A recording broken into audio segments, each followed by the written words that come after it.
기조 강연으로 재생의료진흥재단 박소라 원장님께서 첨단재생바이오법 시행 4년의 성과와 과제라는 주제로 발표해 주실 텐데요. 발표에 앞서서 원장님 소개 간단히 좀 드리겠습니다. 원장님께서는 재생의료진흥재단 원장으로 재임 중이시며 바이오헬스 혁신위원회 민간위원, 첨단재생의료 및 첨단바이오의약품 정책심의위원회 위원, 오송 첨단의료산업진흥재단의 비상임 이사로도 활발하게 활동하고 계십니다. 큰 박수로 맞아주시기 바랍니다.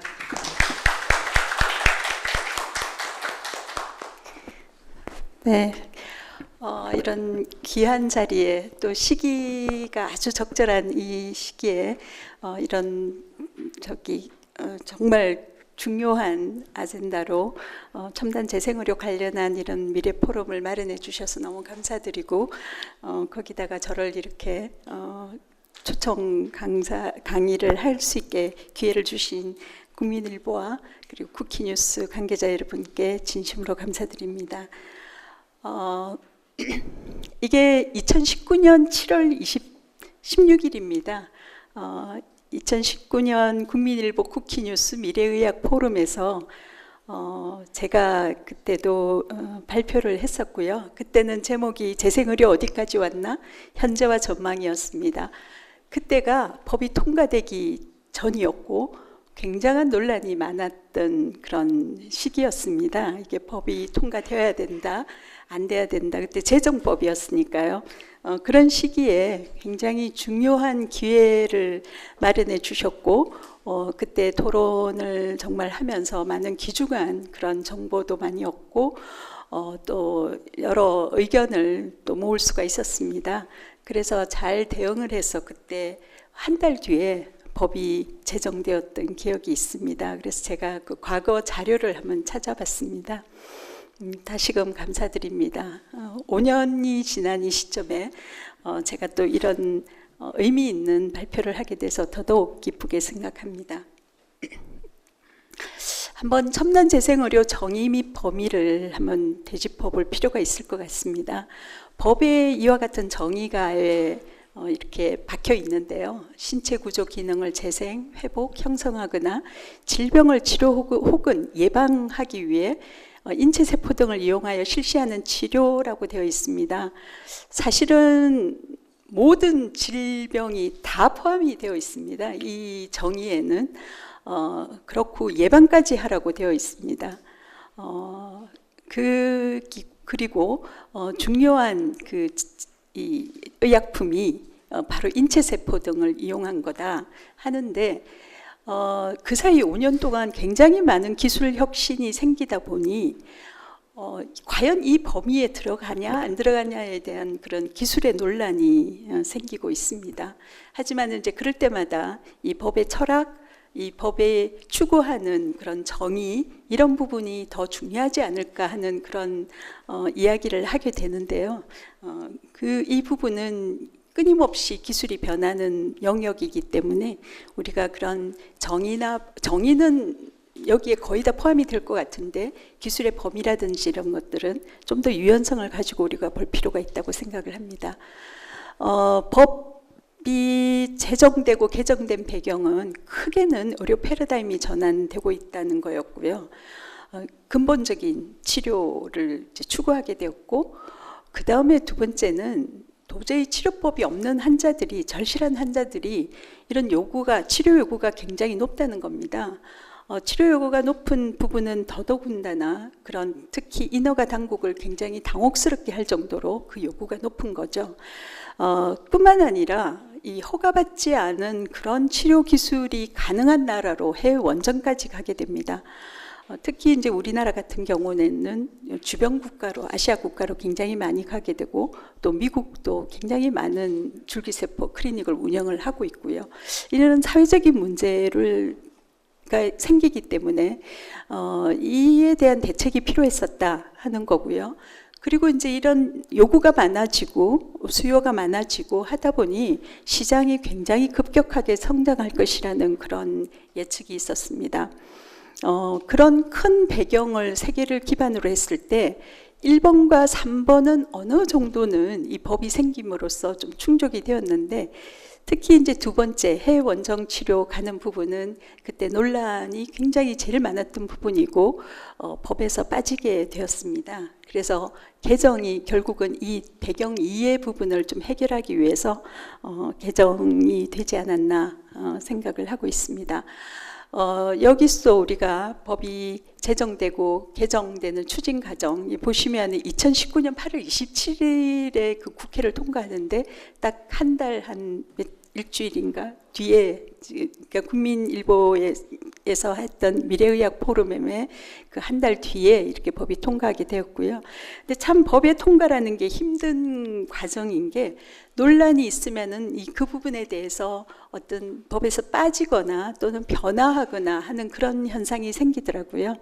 그래서 보면은 처음에 그 법의 구조는 시술까지 가능했지만 이제 그 부분이 빠지게 되고 또 2019년이 그 법이 통과될 그 즈음에 인보사 사건이 생김으로써 연구 대상을 굉장히 또 제한하는 그런 또 한 번 이렇게 법의 축소가 되는 결과를 받게 되었습니다.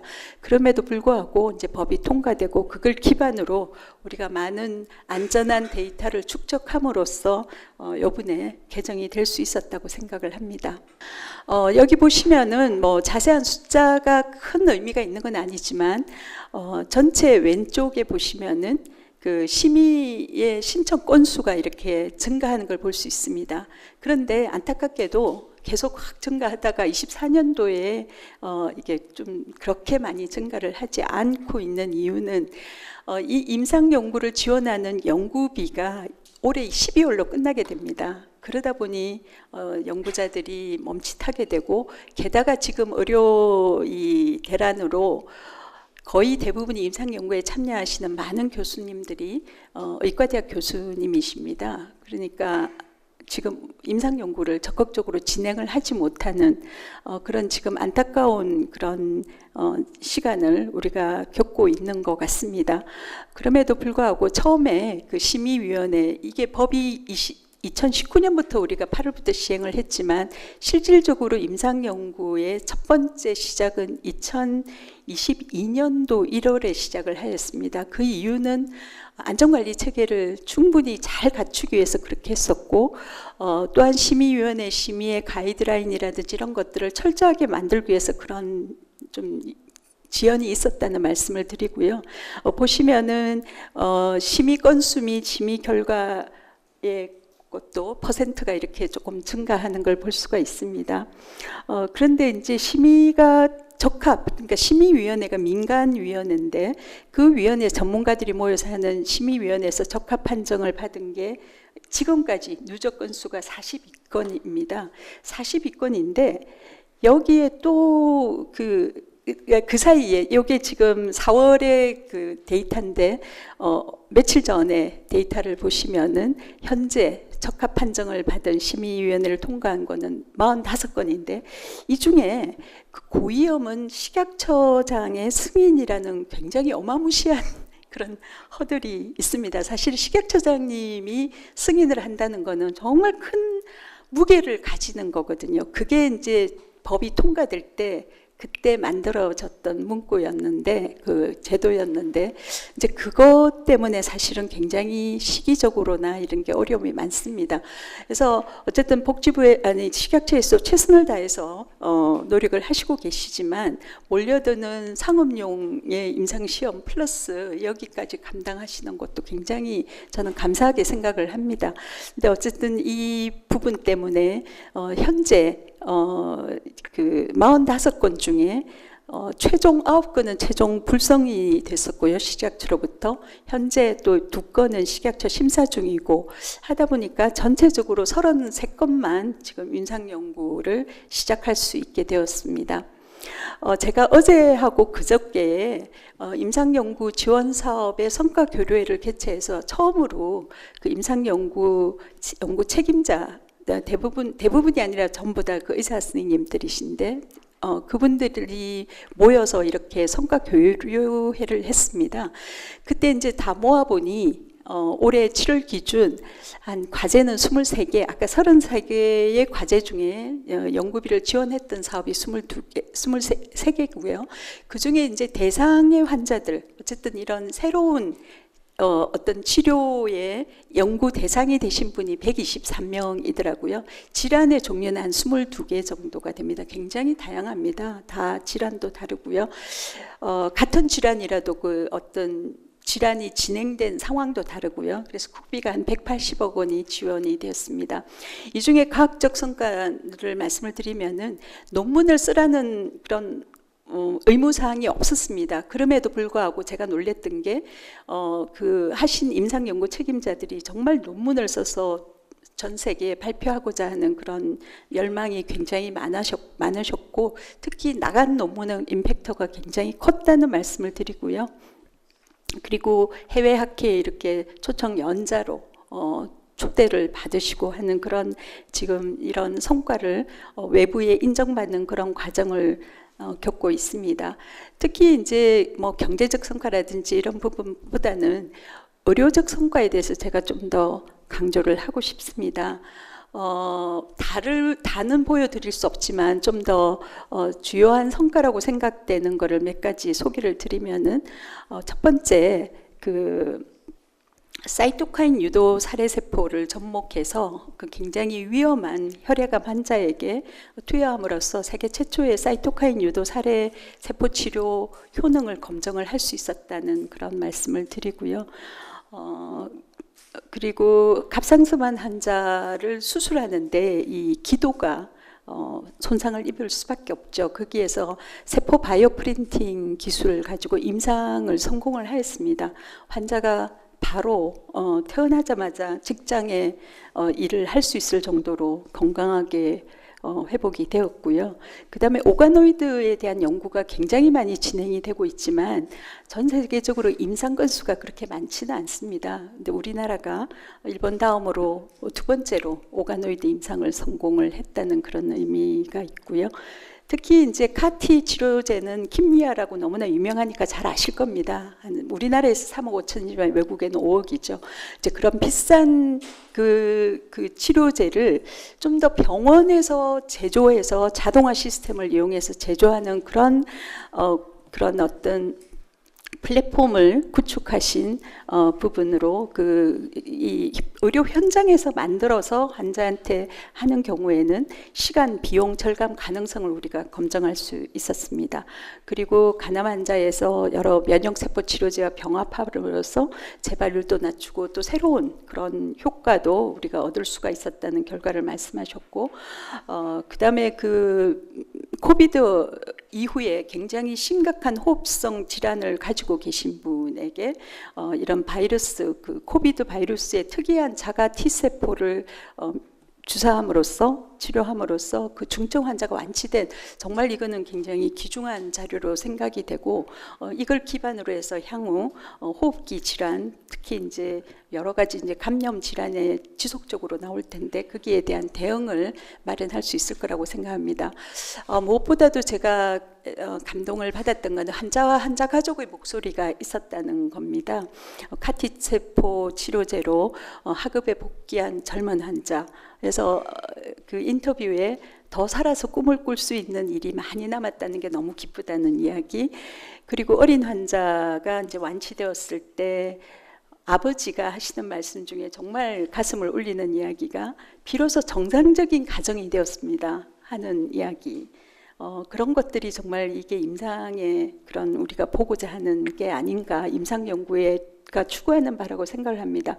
앞서 말씀드렸듯이 기관 재건 수술 받은 환자가 일상생활에 자기가 바로 복귀해서 일하고 있는 모습들, 그리고 안타깝게도 소아조로증 환자는 지난달에 사실은 여기에 보호자가 나와서 그 이런 이렇게 뭐랄까 강의도 하려고 했었는데 그 사망을 하였습니다. 물론 굉장히 심각한 그런 환자를 대상으로 했지만 그러기에는 부모들이 굉장히 또 원했었습니다. 그래서 그 부모가 그 주치에게 비록 사망은 했지만 뭔가 그 사이에 아무것도 못하고 애를 보내는, 당연히 걔는 이제 일찍 죽는 거는 이미 알려져 있는 사실인데 뭔가를 해줄 수 있어서 위로가 된다는 이야기들, 이런 것들이 아마도 우리가 임상연구라는 이 제도를 통해서 최초에 전혀 치료법이 없는 환자들에게 희망을 줄 수 있는 길이 아닌가 하는 생각을 하였습니다. 그 사이에 이런 과정을 거치면서 임상연구를 할 수 있는 실시기간도 늘었고 세포처리 시설 허가도 늘었고, 또한 그 관련된 그 인력도 굉장히 많이 교육을 받았습니다. 그리고 산업협회 회원수도 굉장히 처음에 설립될 때 25개에서 114개로 증가하는 그런, 이런 모든 지표들이 우리가 첨단 재생 바이오법을 기반으로 해서 모든 게 좀 활성화되고 있는 모습을 볼 수 있습니다. 하지만 시행 4년이 남긴 숙제는 여전히 임상연구의 그런 심의위원회 심의 과정 효율화는 우리가 좀 필요하겠다. 그래서 너무나 무거운 식약처장 승인에 대한 그런 부분, 이미 심의위원회를 즉각 판정을 받았는데 식약처장 승인이라는 그 과정에 대한 식약처의 부담에 대한 그런 해결 방법, 이런 것도 좀 필요할 것 같고, 특히 이제 임상연구를 임상시험에 연계하는 제도의 필요성도 많이 느끼고 있습니다. 이건 식약처에서 지금 많은 고민을 하시고 가이드라인도 개발을 하시는 걸로 제가 알고 있고요. 그리고 앞서도 말씀드렸지만 이렇게 빠르게 발전하는 기술들을 포함하는 유연성, 그리고 지금은 이제 그 사이 5년이 지나는 사이에 많은 임상 연구가 축적이 되면은 거기에 따라서 고중저라는 거는 충분히 변화될 수 있다는 거죠. 그 조절이 필요하고, 어떤 거는 우리가 생각지도 못한 독성이 발견됐다고 보고가 되면은 낮은 위험도에서 높일 수도 있는 겁니다. 그러니까 그런 거를 잘 우리가 해야 된다는 그런 생각이 들고요. 근데 무엇보다도 임상 연구에 진입하기 위해서는, 환자한테 안전하게 우리가 하기 위해서는 중개 연구를 통해서 또는 규제과학 연구가 옆에서 접목이 되면서 연구의 질을 높일 필요가 있다. 그래서 필요한 부분을 공공지원 체계가 필요할 거다. 그리고 규제과학 기술, 특히 식약처 쪽에서 공동 상담이라든지 공동 지원 체계가 필요한다는 거는 이런 과정이 있어야만이 좀 더 빠르게 우리가 임상 연구가 시행이 될 거다. 환자한테, 이런 절실한 환자에게 시행이 될 거다는 생각을 하게 됩니다. 어제 그 성과 발표를 하면서 암 환자를 하시는 분이 그걸 기다리다가 그냥 죽게 되는 경우, 그런 케이스도 말씀을 하셨습니다. 환경 변화는 이렇게 특히 이제 의약품 중에 첨단 바이오 의약품 중에 첨단 바이오 의약품, 이 재생의료 영역의 치료제의 성장이 가장 크다는 말씀을 하는 거고요. 그리고 해외에서도 이렇게 많이 기업들이 많이 이렇게 증가하고 있고, 우리나라도 그게 합당하게 증가하고 있다는 자료이고, 근데 이게 이제 우리가 제품 식약처의 허가를 받은, 각 국가의 허가를 받은 제품 동향을 보면은 사실은 지금 왼쪽 맨 위에 있는 게 우리나라의 결과인데, 2020년 이후에는 우리나라에서 개발된 그런 첨단 바이오 의약품이 아직까지 허가된 사례가 없다는 거. 또 그림을 보시면 알겠지만 파란색만 많이 있죠. 이 파란색은 주로 세포치료제라는 거. 그런데 이제 다른 나라를 보면은 유럽이나 FDA나 뭐 PMDA 일본 경우를 보면은 굉장히 색깔이 다양하다는 거는 다양한 그런 치료제들이 시장에 나가고 있다는 걸 보여주고 있습니다. 특히 재생의료 임상 건수가 20년과 24년을 비교를 해보면은 보시면은 놀랄 정도로 면역 항암제, 그러니까 카티와 같이 면역 유전자를 넣은 그런 세포 치료제가, 세포 유전자 치료제의 증가가 가장 두드러지게 높다는 거를 우리가 볼 수가 있고요. 그리고 이 ARM이라는 게 미국에서 주로 구성한 산업협회입니다. 2020년까지는 이분들이 항상 발표를 할 때 기업에서 주도하는 임상시험에 대해서만 데이터를 발표했는데, 이분들이 2021년부터는 자기들이 해보니 그 아카데믹 쪽, 그리고 거버먼트에서 준, 정부에서 준 스폰서한 임상 연구 결과가 굉장히 중요한 의미를 갖더라. 특히 이제 그렇게 해서 항상 데이터를 자기들이 지금부터 하겠다는 그런 이야기를 했고, 보시면 초기 임상에서는 IIT가 많다는 걸 볼 수 있습니다. 거기에 그 IIT를 통한 검정을 통해서 SIT로 빨리 옮겨가는 걸 볼 수가 있고요. 특히 그 세포 치료제, 우리나라 같이 이런 제일 많은 세포 치료제의 경우에는 더더욱 그런 아카데믹 사이드에서 여전히 임상을 많이 하고 있는 걸 볼 수가 있습니다. 개정 및 향후 과제에 대해서는 앞서 이제 우리 대표님께서도 말씀을 하셨지만 연구 대상 제한이 없어졌습니다. 사실 그 인보사 때문에 그때 그렇게 만들어졌지만 이걸 확대를 한 거고요. 이제는 연구 대상 제한이 없고, 그런데 이제 치료 제도가 도입이 됐고, 이 치료 제도는 임상 연구의 어떤 좀 더 우려가 많았습니다, 국회에서. 그래서 희귀 난치 질환으로 임상 연구가 갖고 있던 이 굴레를 다시 이제 치료 도입 제도에서 이걸 가지고 가게 됐고요. 그는 이제 굉장히 우려가 많죠. 너무 남발하고 남용되고 하는 거에 대한 우려가 사실은 국회에서 많았습니다. 그러면서 이제 여러 가지 관련된 제도가 만들어졌고, 이 두 개가 가장 크고, 치료 도입은 가장 큰 거는 왜 이런 우려가 많았냐면은 환자한테 돈을 받는 거죠. 물론 아주 제한된 장소, 제한된 기간, 이지만 그렇다는 말씀을 드리고, 이것 때문에 이제 환자 치료의 접근성이 다른 나라처럼 이런 끝까지 제품이 안 만들어져도 환자 비용 청구가 가능한 그런 길이 생겼다는 거. 하지만 치료제도 운영을 효율화하기 위해서는 우리 고중위험도의 경우는 임상 연구 근거가 꼭 있어야 된다는 거죠. 그리고 그 치료 결과도 정부 DB에 등록이 돼야 되고요.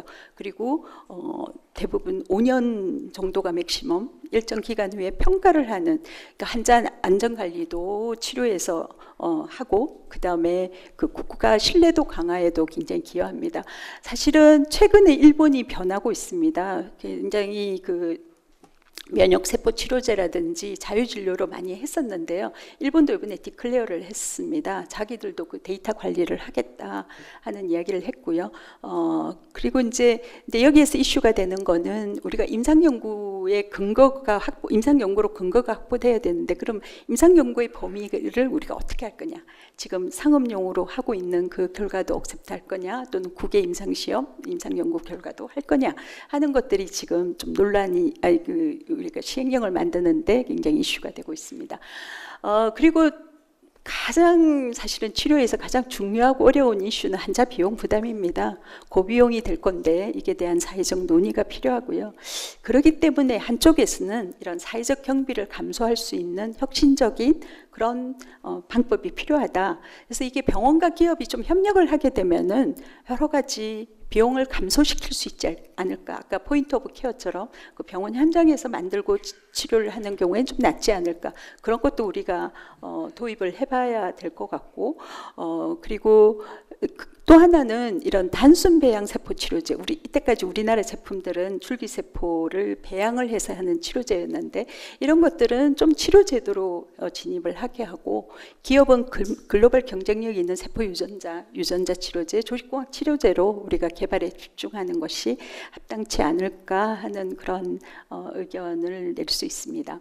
산업 활성화를 위한 숙제는 특히 이제 국내 기업들의 경쟁력 강화와 시장 규모 확대가 결국은 성공 지표가 되어야만 되는 거죠. 이거를 계속 국가가 끌고 갈 수도 없는 거고, 국내 기업들이 그 충분한 경쟁력이 생기게 하기까지가 우리가 중요한 거고, 이게 이제 치료 제도라는 것들이 조금 더 기업들한테 많이는 아니지만 제한된 병원에서 하고 하기 때문에 많이는 아니지만 그래도 유통을 할 수 있는 매출을 올릴 수 있는 그런 기회가 되지 않을까 하는 기대를 하고 있습니다.